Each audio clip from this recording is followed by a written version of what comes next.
Okay, so this is going to be my first reviewing and unboxing video. My name is Devin. Not sure what I'm going to call this channel yet. Haven't really put a lot of thought into it. But for this video, we're going to be doing the Neca Bride of Chucky review and unboxing, and I'll also compare it to the Trick or Treat Studios Seed of Chucky. I'm not going to film the whole thing of me taking it out of the box because I think that's just a waste of time, and it really doesn't do anything anyway. So I'll be right back and I'll show you what the box looks like that it comes in. Okay, so like I said, I wasn't going to do a video of me taking it out of the shipping container because I'm pretty sure you can see that for yourselves if you happen to get one, or if you watch somebody else's video, I'm sure that's been seen before. But this is what the box looks like. Doll comes in. To be honest, I actually prefer it over the Trick or Treat Studios box. It's more classic to what the original dolls from the original film came in, but you can see that they added some distressing effects to the box.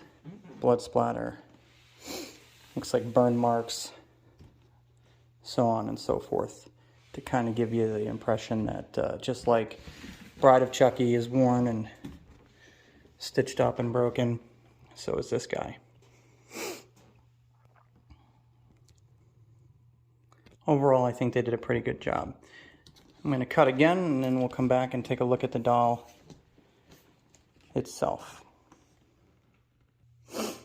Okay, so here he is, straight out of the box. Obviously, inside the box, his eyes were kind of rolled. Don't worry, that's normal.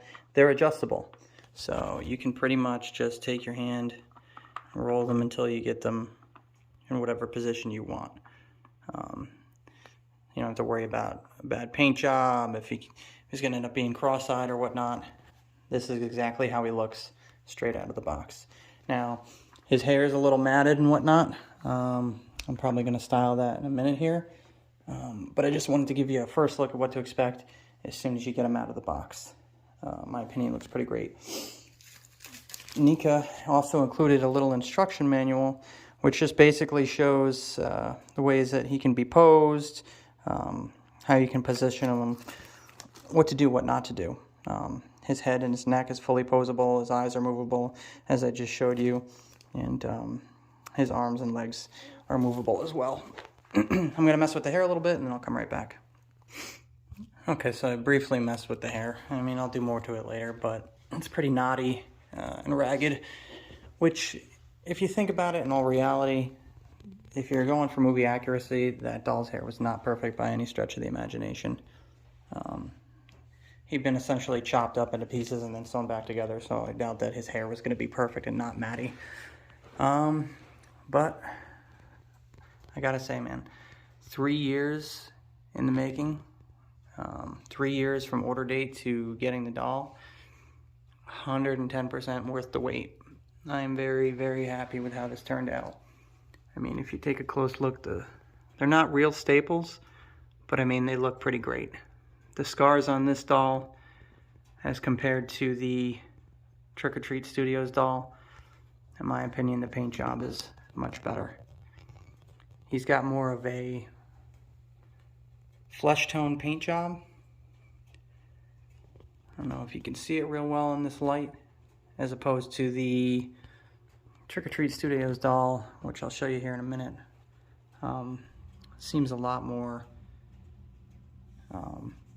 obvious to be plastic. This is a movie dolls were silicone. Obviously, this isn't silicone. This is a hard plastic. The body itself is foam, aside from the hands. There is a piece right here, which I'm going to take a look at. Yep. So right here, there's a piece running down his body to show the scar. That's plastic. But the rest of the body, just like Trick or Treat Studios doll, that's going to be made of foam. The clothing on him, while I know it's not 100% screen accurate, as far as I could tell the sweater, the quality and the look of it being worn and run down is great.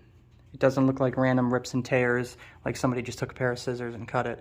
It looks frayed, dirty, dingy, like he's been through hell and back for all intents and purposes. I don't know if he has the scar on his arm. Doesn't appear that he does. Nope. But he does have the scar on his hand, much like the Trick or Treat Studios doll. And he does have the scar on his chest, much like that doll as well. So, I mean, so far, I'm impressed. And, I mean, it's been worth the wait. 100% worth the wait, in my opinion.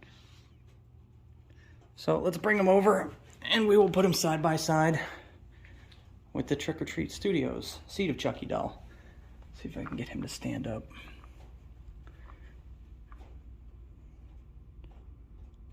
Yep, there we go. Okay.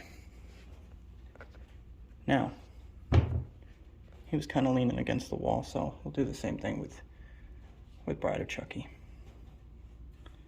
He doesn't want to lean, he wants to stand. Anyway, all right, so obviously if you look at it right off the bat, you can see the differences in the plastic and the skin tone. That clearly looks plastic, very pale, not a lot of detail to the skin tone on him, whereas the Bride of Chucky, I mean, for a factory stock paint job without messing with it, looks pretty great. If I were to look at this from a distance, I could almost pass for silicone. Everybody's gonna have an opinion, but that's just my personal opinion. The clothes, I'd say the quality on the Seed of Chucky doll from Trick or Treat Studios is a little better. The corduroy fabric seems thicker, more substantial. It's a little easier to see the scarring.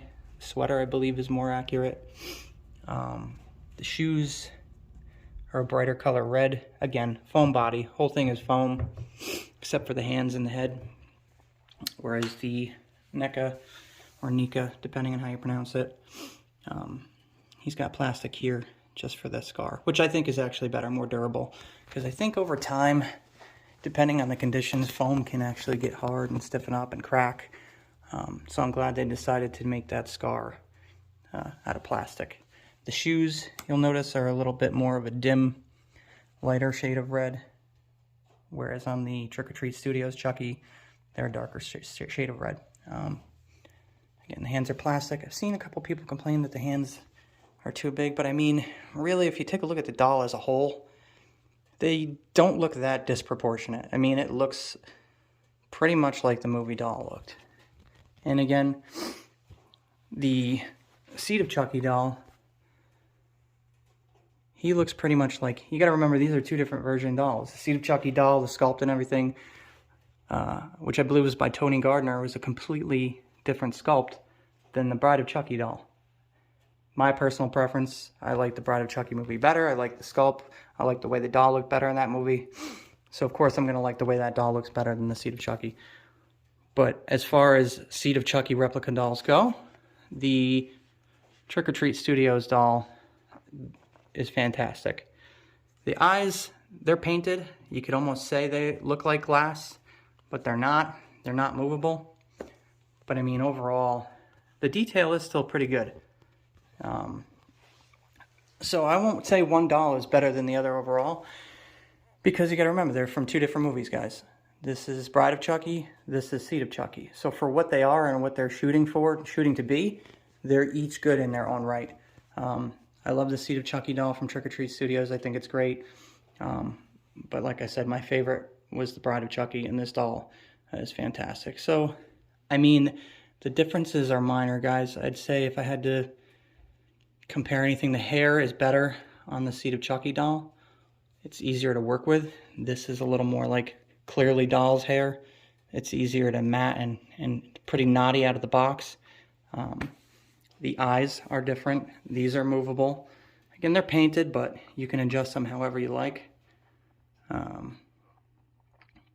The paintwork, I think, is better on the Bride of Chucky doll.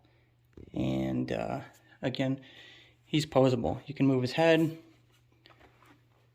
You can turn it different directions, whatever. Make him look up, make him look down. His arms and legs are posable in the same exact way that the Trick or Treat Studios Seed of Chucky doll is. While the fabric seems like more quality and thicker, I do like the weathering on this better. If you look at this, it just looks random splotches of maybe spray paint or something here and there.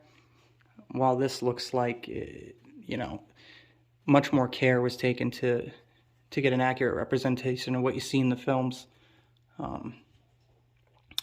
Yeah, that's about all I got. I mean, the teeth on this one are sculpted.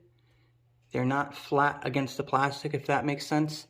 Like, you could actually, the cavity for the mouth is hollow there. I wonder if I could put on my flashlight and see. That shows my lack of skill already and how new I am at doing this. I turned the video off completely.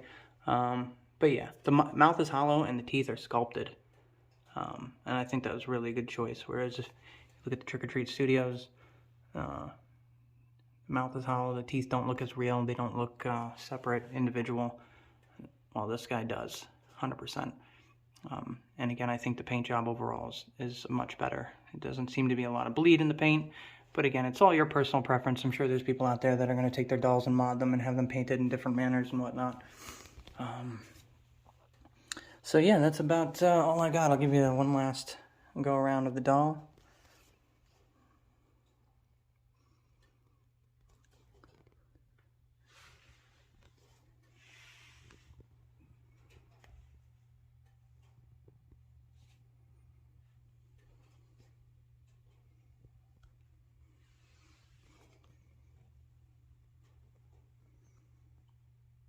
And that's it, guys. That's all I got. It's my first video. Not sure what I'm going to call this channel yet. All my videos are going to be done down here in my home arcade, aka my horrorcade. So that's where I have all my collectibles, all the horror stuff I have. If there's anything you want to see in specific, you know, just let me know. If I have it, I'll do a video on that. Or if I can get it, I'll grab it and I'll do a video on that as well. So again, thanks for watching, and yeah, guys, go get one. 100% worth it. If you're a collector, do not hesitate. 110% worth the wait.